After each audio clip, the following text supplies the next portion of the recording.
വൈകുന്നേരത്തെ ചായ കുടി ഒരു 10-35 വർഷം പുറകിലോട്ട് കൊണ്ടുപോകാൻ പറ്റുമോ? പറ്റും. എങ്ങനെ അറിയാം? കുറച്ച് മെനക്കെട്ടാൽ മതി. അതെങ്ങനെ കാണിച്ചു തരാം. വേണ്ടതേ ഉണ്ടോ? ചായ അത് മസ്റ്റാണ്. പിന്നെ കുറച്ച് അവൽ നനച്ചത്, കുറച്ച് മിക്സർ, ഒരു കഷ്ണം ഹലുവ വേണം, പക്ഷേ അതിവിടെ ഇല്ല, അതുകൊണ്ടാണ് സ്ലൈസ് ചെയ്തെടുത്തേക്കുന്നത്. പിന്നെ ഒരു പഴം. ഇതിൻ്റെ കൂടെ ഇനിയും വേണ്ടുന്ന 2 ഐറ്റംസ് ഉണ്ട്. ഒരു ബട്ടർ പേപ്പറിൽ പൊതിഞ്ഞൊരു കേക്ക്. അതിന് പേരെന്തായിരുന്നു? അല്ലല്ല അതിനെന്ത് അല്ലല്ല വെട്ടില്ല, അതിനൊരു പേരുണ്ട് ആ കേക്കിന്. പൂ കേക്കും അല്ല. പിന്നെ അതിൻ്റെ കൂടെ 2 ബിസ്ക്കറ്റും കൂടെ വേണം.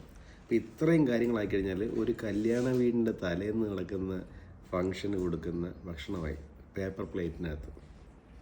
അപ്പം നമുക്കത് റീക്രിയേറ്റ് ചെയ്യാൻ പറ്റത്തില്ല, എങ്കിലും നമ്മളൊന്ന് ശ്രമിച്ചു നോക്കുകയാണ്. കുറച്ച് അലുവയും മിക്സറും അവലും എല്ലാം കൂടെ ഒരുമിച്ചാക്കി കഴിച്ച് നോക്കാം. ഒരു പഴവും കൂടെ എൻ്റെ കൂടെ വെച്ചിട്ട്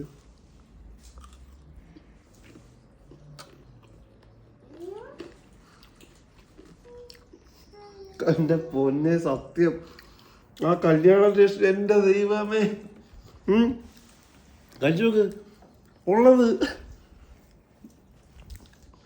എന്നാ ഞുവാ ശകലം കഴിച്ചു.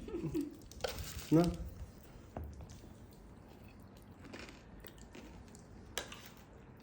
സത്യം എൻ്റെ എന്നോട് ഇതിൽ അലുവയും കൂടെ തരാം.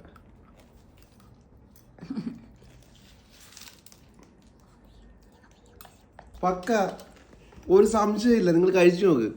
കുറച്ച് അവല് നനച്ച്, അവല് നനയ്ക്കുന്നത് ശർക്കര ചേർത്ത് അവല് നനയ്ക്കണം.